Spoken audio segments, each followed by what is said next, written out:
That's what they say. It's interesting. We're going to start Samach. The Mishnah, we didn't finish. The bottom here, right? Yeah. Reb Shimon Aimer. What page? It's on Samach Amud Bais. Oh. 1, 2, 3, 4, 5, 6. 7 lines from the bottom. At the end of the line, it says Reb Shimon Aimer. We're doing we did the Bais. We're still in the Bais. Still in the Bais. It's a long Brisa. Teres Kainam. Okay, again, the pasuk that we're referring to here is chapter 2, Vayikra Perik Bais, pasuk Ches. It's the Minchas Marcheshes. And we're discussing there that it says, Ve'ivesas mincha, you'll bring the mincha, sheyasim Eily, which is made from these, or one of these, which is one of the types of mincha. La Hashem. Ve'kriva l'kayin, you'll bring it to the kayin. Ve'gisha l'mizbech, and you'll bring it close to the mizbech. And we're learning here all about Hagasha. Which menachos need to be brought to the mizbeach. The next Mishnah will tell us where exactly and all of that. Okay, Reb Shimon Aimer, it says es hamincha. As it says, ve'ves es hamincha. You will bring the mincha. L'Rabbis, shar menachos. This is coming to include that other menachos also need hagasha. Kegain, minchas nachrim. If a non-Jew brings a covered mincha, it needs to be brought close to the mizbeach. Minchas nashim. If a woman brings a mincha, la gasha. That's what it's coming to include. There's that little hay. Oh, interesting. The Shita Mikubetzis takes out these 2 examples. Okay. Doesn't mean that it's wrong. It just means that it wasn't from the original text. So he darshans S? Is that what Rabbi Maybe he takes it out.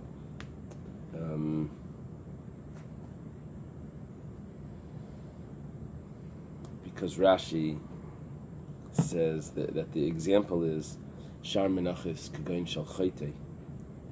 He says the Minchas Chayte is not talking about Nashim and Nachrim. Rashi doesn't learn like the way our Ger says. The way the text of our Gemara says, give me an example of what Reb Shimon's including in the S. It says women and non-Jews, they're mincha. Rashi doesn't have it. Reb Shimon says Esa mincha is coming to include the sin offering, the mincha where the person can't afford the sacrifice, the animal sacrifice. Okay. The Gemara asks, or the Bais asks, Yachal shani marba afshtei alechem alechem apanim. If you have an inclusion, so how do you know what it's including? Maybe it's including the 2 breads and the and Shavuos and the showbreads. Like, who says this? How do you know exactly? Talmud me Eily. It says no, only from these. The pasuk says, it says that will do from one of these to Hashem. Oh, so it's excluding something. Well, that's not a full answer. So Rabbi Shimon says S is including, is inclusive, right. And then Me'ela is excluding. Exclusive. Yeah. It is excluding. Okay. So we just decided which ones it's including and which ones it's excluding. Right. So the Gemara says, but what made you determine which ones yes and which ones no? So the Gemara says, I'm going to include the other menachos.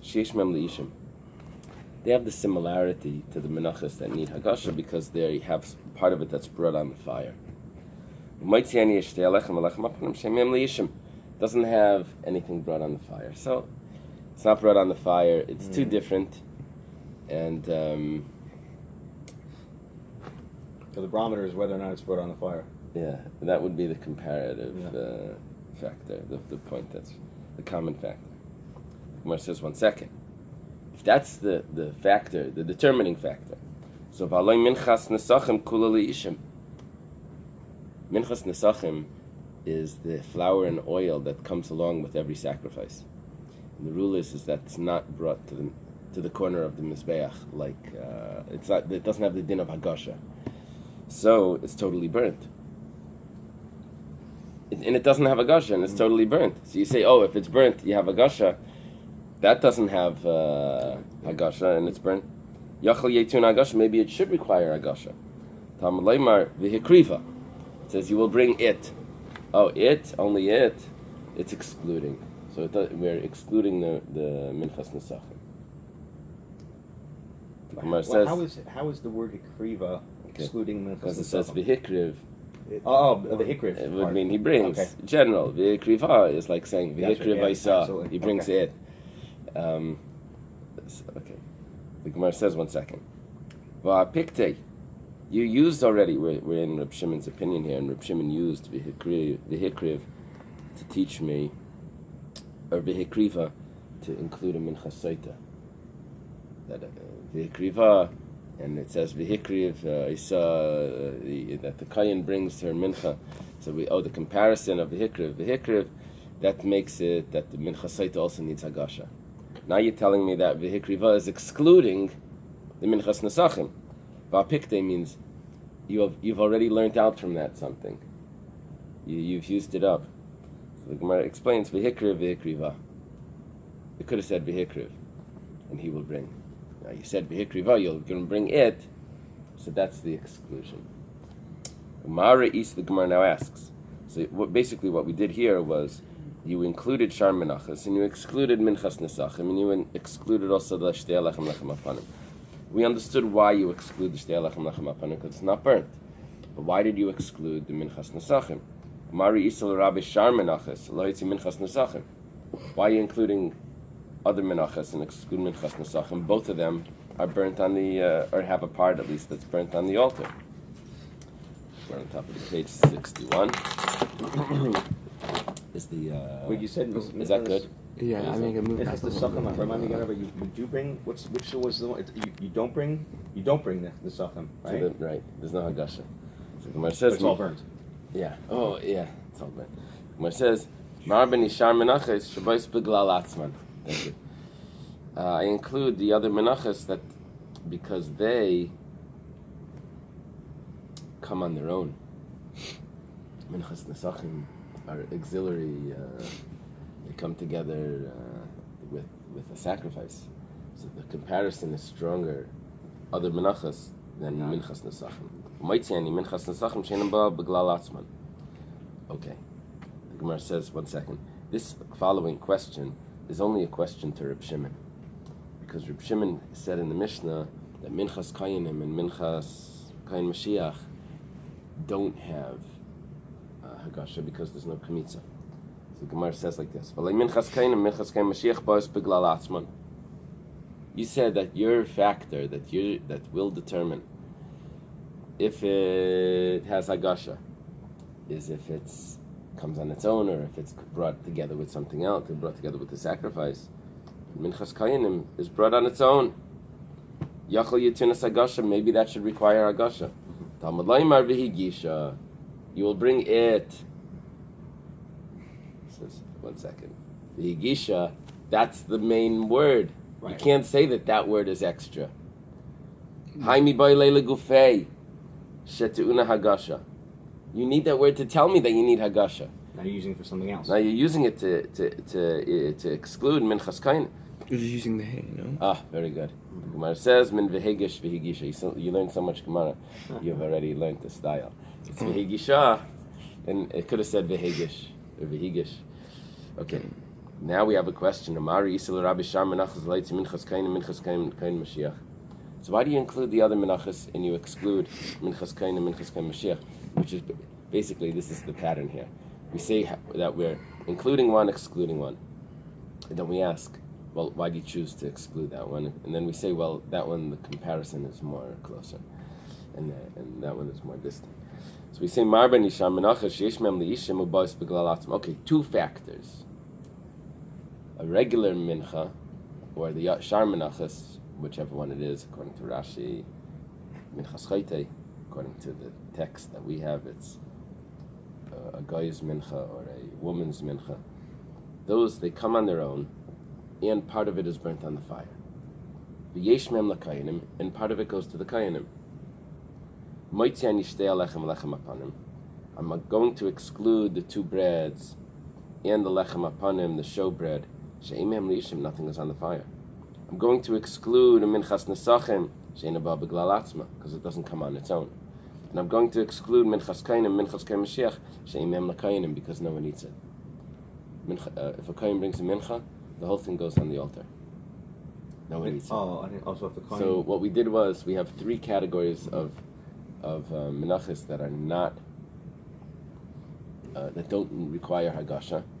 We have three factors in the korban mincha that does require hagasha, and because each one of those three categories are missing one of the three factors, so we. Okay. Right? That's what we did. Now the pasuk says vehirim. We go back to the original pasuk. It's actually the following pasuk. We were darshaning until now pasuk ches. The first word of pasuk tes is vehirim. Vehirim akayim min mincha. The kayin will raise up from the mincha. Esas karasa, its remembrance. Vehirim yachal bekeli. Maybe you can use a vessel to do this this remembrance part, which we know it's kmitza. But the Gemara is not there yet. Talmud Leimar vehirim mimenim bekumtzei. We have another pasuk in chapter 6, 4 chapters away, in Vayikra. It says that he will lift up with his kmitza from the flour and from the oil. That tells me that just like over there it says bekamtzei, over here it says over here it means bekamtzei, that he does it with his fingers. It's interesting because over there it's a general halacha, zeis teras mincha. That's chapter 6, zeis teras mincha, and it's telling me the general rules. So it is interesting that I have to learn that it says vehirim, it says vehirim. It's like over there it tells me all the general halachas. It's interesting that the Bais needs to do this. That is to come back here and reteach vehirim, when over there it told me the general rules. But it could be that that's the normal way that it does it. Okay. They had to keep so busy.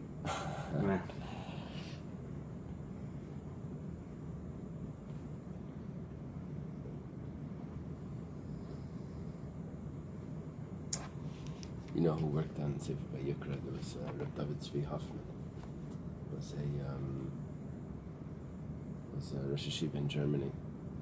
He had a very difficult position. So all the secular scholars, the Wissenschaft, the scientific Judaism. This is before World War II. Before World War II. Yeah. So anyway. Okay. I don't know when are you talking about? We're talking about the early 1900s. Oh, so it is the 20th century. Okay. And but he wrote on Sefer Vayikra, and he mamish learned each, as it says, askarasa. Oh. So what is that including? It's this, it means that. Each word he explains. Who did you say Rabbi Kiva does that? Who usually does that? Rabbi Kiva darshans each word. But I'm saying that he had to answer up for all these Bible people, the criticism and all of that. The mamish learns, but he goes through Chazal explaining each one how the scientific people didn't get it right. Must have been fun. Explain them what the hey there means. That's the things that he would do. But he shows contrasts of why Chazal are doing it. Okay. We have a new mission. Elu tunas tenufa ve'in tunas hagasha. The following require to be waved. Waved, we said, is back and forth and up and down. Lift it up, and then wave it. I don't know which one they do first. Is it the same thing as Lulav and Esra, the same directions? Yeah, the only thing is the Lulav and Esra goes to the right and to the left. We don't have that. We have back and forth and up and down. We'll throw that in for good measure, but I don't know if it says it. Well, wouldn't it be considered like sort of doing it because when you're picking it up for the first time, it's like putting it up and down, or it's specifically when you like? No, it's done as a service. It's not just. Has to be. It's done in a certain place. It's done with the kayin and there's details there. But these don't require hagasha. The last Mishnah was all the hagashas. What requires tenufa without hagasha? I should let you know that we're going to go through 4 categories here. Tenufa is without hagasha, hagasha without tenufa, tenufa with hagasha, and then no tenufa, no hagasha. So we're going through this. Like shemen shel mitzayra v'ashamay. I was going to say we should give Ritz a second. Right, this is coming in. We're starting a new Mishnah right now. Right when you come in, I'm bringing the coffee. So can you get close? We gotta wait a second.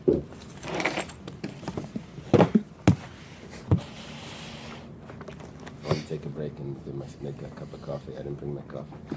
Like Shem and Shel Mitzayra, the Mitzayra, the Mitzayra, when he's finished, when he's being purified, so he brings a jug of oil. The oil is put on his thumbs and his toes, and it's sprinkled, and it needs to be waved as well. It doesn't need to be brought close to the Mizbeach, but it needs to be waved. Va'ashamai, then the Mitzayra also brings a carbon asham.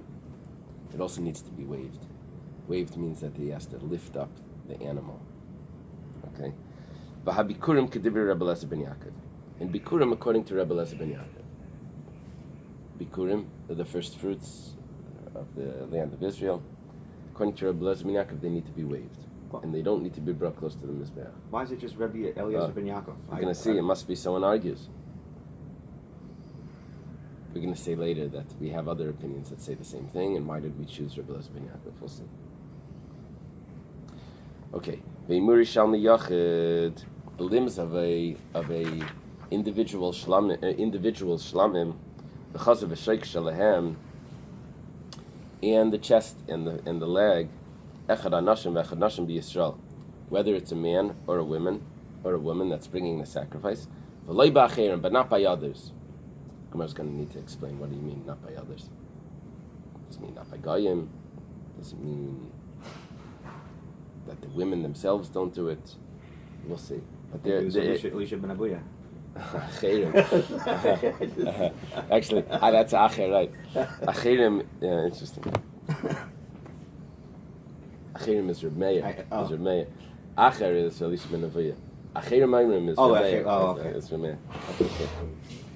Shtei alechem, Mishnah say atzeres. The two breads of Shavuos and the two lambs.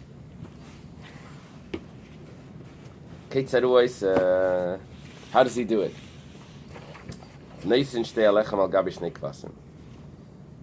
He puts two breads on the two sheep.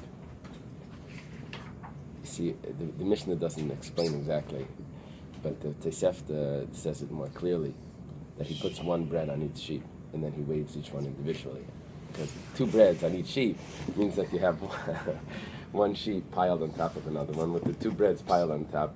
It's like this big ice cream cone, with all these things. And then you would lift it up, that would be complicated. Okay, so you're doing one bread per sheep, a bread on top of the sheep, and then he's going to have to wave it.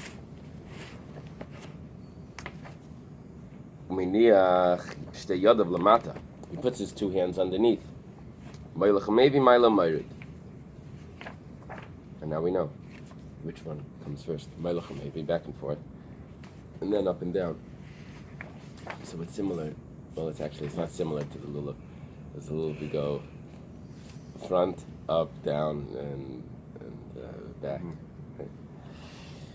Shenemar, as it says in the pasuk, Asher Hunaf Asher Huram. Maybe is the pasuk a raya that's the order. Maybe that's the raya. But you do first the waving of moving back and forth, and Huram is the up and down. Tenufa haisa b'mizrach. This is what Reb Chaim was asking yesterday. Tenufa, the waving of it is on the east side of the altar, actually. V'hagasha b'mayrav, and bringing it close is on the west side. Tenufa is kaidmais lahagashais, and the waving of it is done before the bringing it close. There's actually an order to that, how it needs to be done. Okay, we've just said those that need waving but don't need to be brought close to the Mizbeach. Minchas ha'omer, minchas knais, the omer sacrifice, which is brought on the second day of Shavuos, around 61. Yeah, right there. Yeah. The omer sacrifice and the saita sacrifice require tunis hagasha. They need to be brought close to the Mizbeach, utenufa, and they need to be waved. It's a little surprising that it says in that order, right? Yeah. Could that be the exception? No, because he just said everything has to be that way, right? Let me see if the commentary says.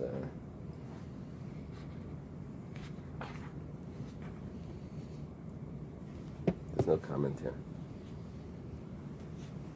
There's no comment. It's a little surprising.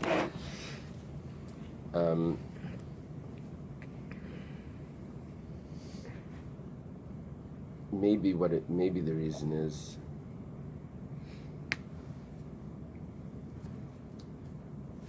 I don't know the answer. Okay, lechem apanim uminchas nesachim, the showbread and the flour and oil that comes along with an animal sacrifice. Ein tunas lehagashav leitinufa.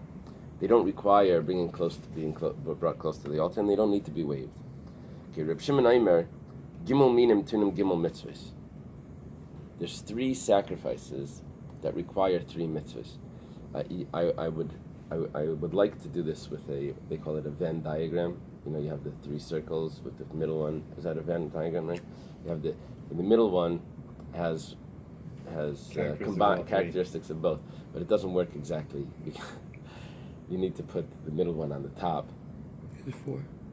Because each one, you have to get A and C also have characteristics that.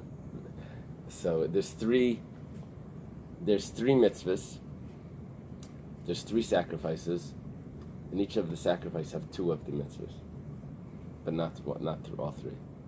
So it works like this. There's 2 mitzvahs by each one, but it doesn't have the 3rd one. So it sets us up with the 3 sacrifices: the individual shlamim, the communal shlamim, like the 2 breads on Shavuot, the 2 sheep on Shavuot, and the asham mitzayra. Okay, the individual sacrifice, the individual peace offering that requires smicha. Now we know one of the mitzvahs, smicha while it's alive. Utenufa shchutim, but it needs to be done. The tenufa is done on it after it's slaughtered. We said it's on the emurim in the chasav b'sheik. That's got to be after it's slaughtered. So we know the 2 mitzvahs of the private shlam, individual shlam. Ve'im b'hem tenufa chayim, but you don't wave it while it's alive. That's the 3rd one that it doesn't have. Zivchei shal mitzibar, the communal peace offering, which is brought on Shavuos. Tu'unach tenufa chayim, they require to be waved while it's alive, but no smicha, right? Ushchutim, and it needs to be waved after it's shechted. Twice. Ve'im b'hem smicha, but it doesn't have smicha. So you wave, you shecht, and you wave. Right. V'asham mitzayra, the 3rd one, ton smicha, utenufa chay. It needs to be waved while it's alive. But it ain't by tenufa shachet, but it doesn't have tenufa after it's slaughtered. Okay. Tana Rabbanan. It's interesting that he should tell me these halachas in a way that's not. He could just tell me them separately. He doesn't have to give it to me in this. Reb Shimon is giving it to me in this interesting way, which is showing that there's a connection between all of them, but they don't have each of these things. It's interesting that it organizes it like that. Okay, the Gemara quotes a brisa. Tana Rabbanan v'hikr v'yisel la'ashem v'esleg hashamin. This is talking about the Mitzayra. The Mitzayra brings his sacrifice and the jug of oil. V'hina faisam tenufa, and he waves it a waving. Malami, this teaches us shetu'unim tenufa kiyechad. This teaches us that it needs tenufa together. Why? Because it says v'hina faisam them. Uminayin shem heinef zeh ba'atzmei v'zeh ba'atzmei.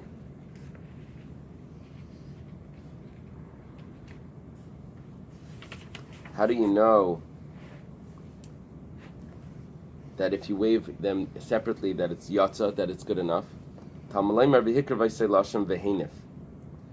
doesn't put the... it says you bring it as an asham, v'heinef, and you wave it. The pronoun, the plural pronoun, is put on it a separate word. Could have done it, I think what the Gemara means is that it could have done it together. V'heini fam, maybe, or something. It could have combined. So that means that it could be done separately. Now the Gemara has a question.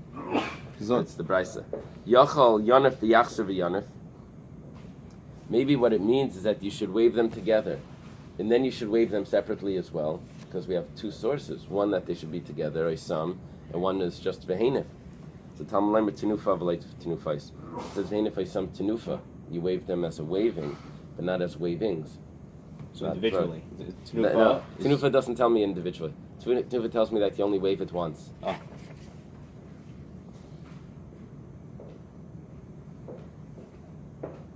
Okay. Now the Gemara says, Lifnei Hashem, that it's done in front of Hashem. Okay, so let's just say that this way is east, correct? Yes. Where's the ramp? This is north, north, south, and west. How you doing? Show me. It's like, where's the canvas here? So, let's say this is the temple courtyard. Yeah. Okay.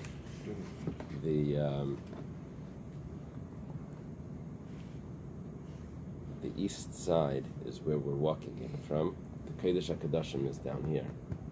Okay. As I walk through the temple, I come to the Mizbeach, which is right here. The ramp is down here. This is on the south. This is the north. So it says Lifnei Hashem, in front of Hashem is on the east. Is on the east. Gemara says, Va'amrit Lifnei Hashem Yachal B'mayrav. You didn't say that before. You said before Lifnei Hashem was on the west, Right. which the west is closer to the Kodesh HaKadoshim, and that's really in front. So Amri, Hani Mili Mincha Dikri Chatas, V'chatas Tuni Yisoid, V'kern Dreim Mizrachas La'yil Yisoid, Abalach Lifnei Hashem Krin Bey. Let me explain to you what this means. The altar, the Mizbeach, had like 3 levels. The bottom level was wider than the middle level, and then the top level was narrow, the most narrow. So it worked its way up in like a tower, like a tower. Now on the bottom, the base, it's called the Yesod of the Mizbeach, went along the west side, and then it went along the north side. So the base of the Mizbeach was not on the southeast.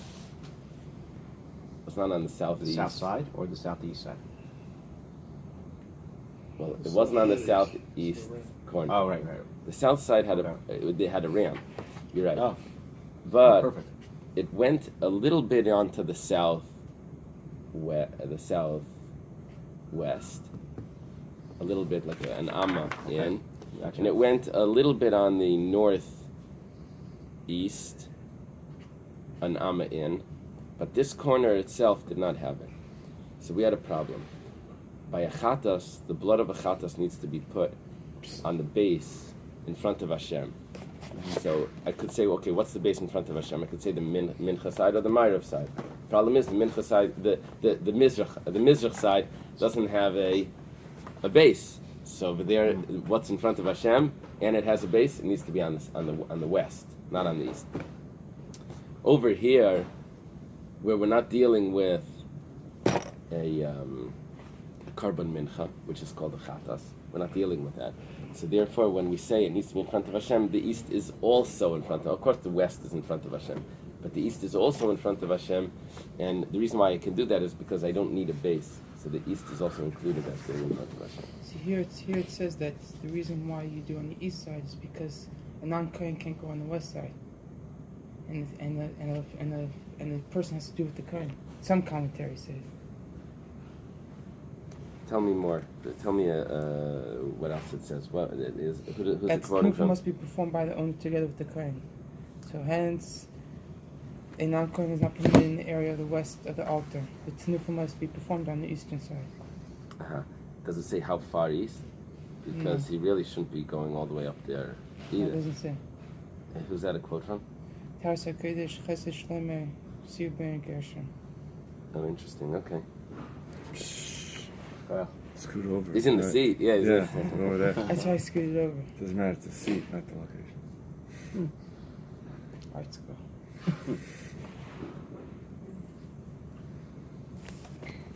I see. They quote Rabbi Gershon at the end after explaining the Gemara. He adds in, "Void b'makom sh'Hashem b'aylam lavu lahanif ta'ina b'mizrach." Very good. Yeshakayach. Rabbi Gershon is one of our earliest commentaries on the Gemara. Maybe Rabbi Chananel is earlier. I'm not sure, but we don't have Rabbi Chananel, at least on the page here. Va'bikurim, next Gemara. Va'bikurim kedivri Rabbi Elazar ben Yaakov. The bikurim needs to be waived according to Rabbi Elazar ben Yaakov. My Rabbi Elazar ben Yaakov. What Rabbi Elazar ben Yaakov are referring to? The Tanya, it says in the Braisa. V'lakach hakayin, the kayin takes it. Limad ala bikurim shatuna tenufa. This teaches us that the bikurim require tenufa. Divrei Rabbi Elazar ben Yaakov. This is the words of Rabbi Elazar ben Yaakov. My time with the Rabbi Elazar ben Yaakov. What's the reason? How do you get that? So Gomar yad mishlamim. He learns the word yad. It says yad by shlamim. It says yad by bikurim. Ksiv hacha, and by the shlamim it has to be waived, right? Over here it says v'lakach hakayin atenemi yedecha by bikurim. It says that the kohen takes it from your hand. Hand. He uses the word yad. Ksiv hasam yadav teviyana, that his hands will bring it. That's by the shlamim. So we have a comparison of yad. Makan kohen. Just like over here, by the bikurim, the tenufa is going to be done by a kohen. Aflahalan kohen, also by the shlamim, it's going to be a kohen. The problem is that over there, it's by the owner says the owner will do the waving. Malahalan bailam, just like over there, the owner will do the waving. Afkan bailam, also over here, by the bikurim, the owner will do the waving. So how does this work? So hakeitzad, how does this work? Kohen miniach yadei tachas yadei bailam umeinav. The kohen puts his hands under, they're standing face to face, I guess. The kohen puts his hands under the owner's hands, and they wave it together. They wave it together like that. Okay. So they say Rav Dessler was an excellent teacher.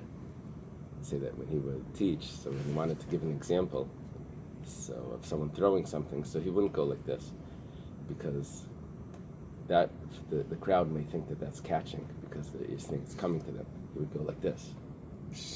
Okay? In the mind of for them to throw, it has to go like that. So. Wow.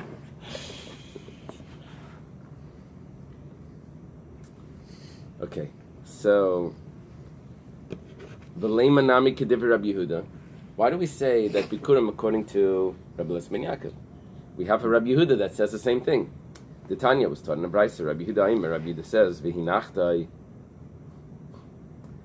and you will place it.